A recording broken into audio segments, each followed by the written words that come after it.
Hello everyone, स्वागत है आपका हमारे एक नई वीडियो में। इकाई 3 पार्ट 4 सवाल नंबर 7 है दोस्तों, और क्लास 6 मैथ है। ये यूपी की गवर्नमेंट बुक से है, ठीक है।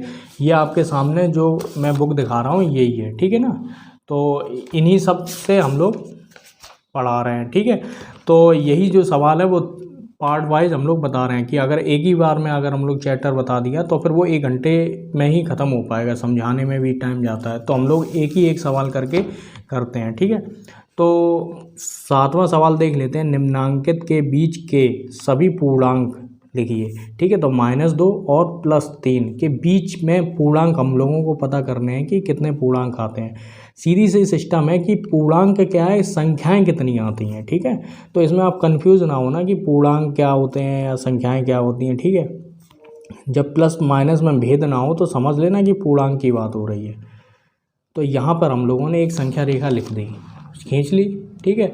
संख्या रेखा में क्या है कि यहाँ बीच में हम लोगों ने 0 लगा दिया, ठीक है। अब हम लोग एक चीज़ और देख लेते हैं। देखिए यहाँ पे ये वाला जो सवाल है 7वां, इसमें क्या है, ये का खा गा ये चा तक है, ठीक है। तो -2 और +3 के बीच में हम लोगों को संख्या, इस तरीके से हम लोग संख्या रेखा करेंगे जैसे सवाल नंबर 8 में दिया गया है, ठीक है। तो अब हम लोगों को बस इतना करना है कि एक तरीके से ओवरव्यू बनाना है कि मैक्सिमम कितनी संख्याएं हैं। देखिए ये सारे सवाल हैं, ठीक है। इसमें मैक्सिमम -8 हैं, ठीक है। और प्लस के कितने हैं, प्लस के 4 हो गए, प्लस के 6, मैक्सिमम के 6 हैं, ठीक है। तो हम लोग 8 और 6 का सिस्टम बना लेते हैं समझने के लिए। तो यहाँ पे 1 2 3 4 5 6, ठीक है। अब इस तरफ 8 कर लेते हैं, 1 2 3 4 5 6 7 8। बस मैं आपको समझाने के लिए ये सब कर रहा हूँ, ठीक है। आप ये रफ में भी कर सकते हैं। अगर सवाल जो है आपके एग्ज़ाम में एक पूछा जाता है तो एक के नीचे आप संख्या रेखा बना देंगे तो कोई दिक्कत नहीं है, ठीक है।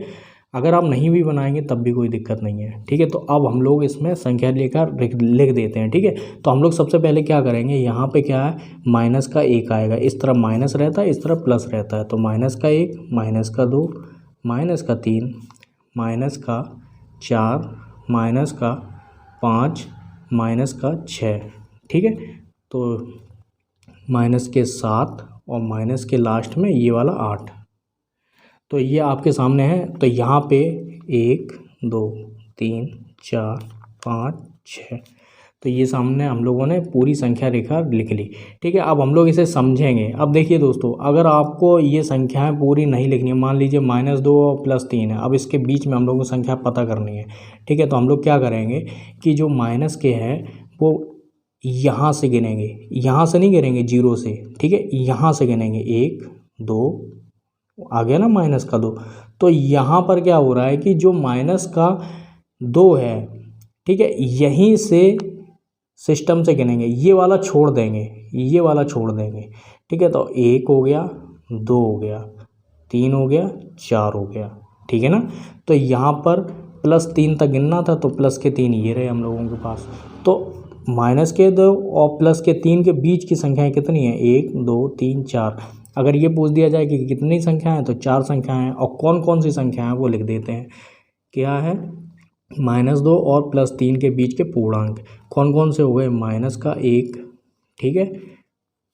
और यहाँ पे 0 को नहीं भूलेंगे, तो 0 लिखेंगे, कॉमा लगाएंगे, 1, ठीक है। या फिर +1 भी लिख सकते हैं, कॉमा लगा दिया, प्लस का 2। ये आपके सभी पूर्णांक हो गए जो -2 और +3 के बीच में आते हैं, ठीक है। तो कितने हो गए, 1 2 3 4, ठीक है। कौन कौन से, -1 0 +1 और +2।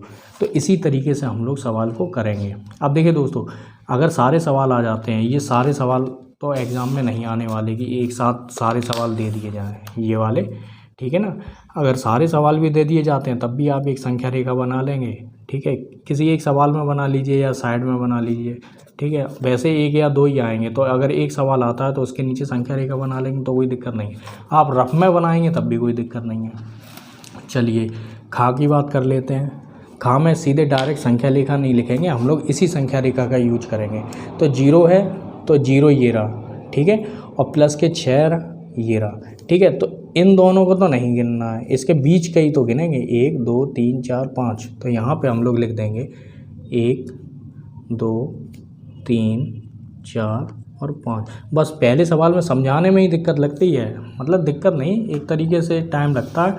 बस दूसरा सवाल 2 मिनट में होने वाला है, तीसरा सवाल भी होने वाला है, ठीक है। तो यहाँ पे क्या है, -4 और +4 है। तो यहाँ पे देखो -4 ये रहा और +4 ये रहा। अब इन दोनों को नहीं गिनना है, इसके बीच का गिन लेते हैं। 1 2 3 4 5 6 और 7, 7 संख्याएँ हैं। कौन कौन सी हैं देख लेते हैं। -3 -2 -1 0, ठीक है। अब आ जाते हैं 1 2 3 और 4, ठीक है। आप संख्या रेखा के बिना देख के भी आप ये संख्या लिख सकते हैं, ये जो पूर्णांक आ रहे हैं ये बिना देखे भी आप लिख सकते हैं, ऐसा कुछ नहीं है, ठीक है। तो हम लोग क्या करेंगे कि ये -5 है और +2 है। तो अब हम लोग बिना देखे लिख रहे हैं। आप ये मत सोचिए मैं ऊपर संख्या रेखा में देख रहा हूँ इसलिए लिख रहा हूँ। देखिए इसमें सिंपल सा आप समझिए, इससे छोटी संख्या लिखनी है तो कैसे लिखेंगे, -4, ठीक है, -3 -2, ठीक है, और -1। अब 1 के बाद क्या आता है, बीच में 0 आता है, ठीक है। अब क्या आएगा, 1 आएगा और 2 नहीं लिखेंगे, ठीक है। यहाँ पे क्योंकि प्लस का 2 है तो 2 नहीं लिखेंगे, बस यही आपका आंसर हो जाएगा, यही पूरा का पूरा हो जाएगा। बिना देखे भी लिख सकते हैं, ऐसा कुछ नहीं है। बस यहाँ से आप कम करिए और यहाँ तक लिख दीजिए, ठीक है। यहाँ इससे बस एक जस्ट पहले की संख्या लिखनी है, ये नहीं लिखनी है, ठीक है। तो अब हम लोगों को दूसरा सवाल भी बिना देखे कर लेते हैं, ठीक है। तो दूसरा सवाल यानी कि डा वाला है। तो ये वाला देखिए, इसमें -3 है तो हम लोग शुरू करेंगे -2 से, ठीक है। किससे करेंगे, -2 से। अब हम लोगों के पास संख्या क्या बचती है, -1 बचता है। 2 के बाद क्या आएगा, 1 आएगा, फिर क्या है 0 आएगा, फिर 1 आएगा, 2 आएगा, 3 आएगा, 4 आएगा, बस ख़त्म हो गया सवाल, ठीक है ना। बिना देखे भी आप कर सकते हैं। तो यहाँ पे माइनस का और 4, तो सीधा सा सिस्टम है, एक संख्या कम, -7 -6, 6 के बाद क्या आता है, -5, कम करते चले जाएंगे, ठीक है। -4 -3 -2, ठीक है, और -1, फिर 0 आएगा, ठीक है। अब 4 बार यानी कि 4, यानी कि 1 2 3 हो गया, सिंपल सा है, यही आपका आंसर हो जाएगा। पूरा वीडियो देखने के लिए दोस्तों आपका एक बार फिर से बहुत बहुत धन्यवाद।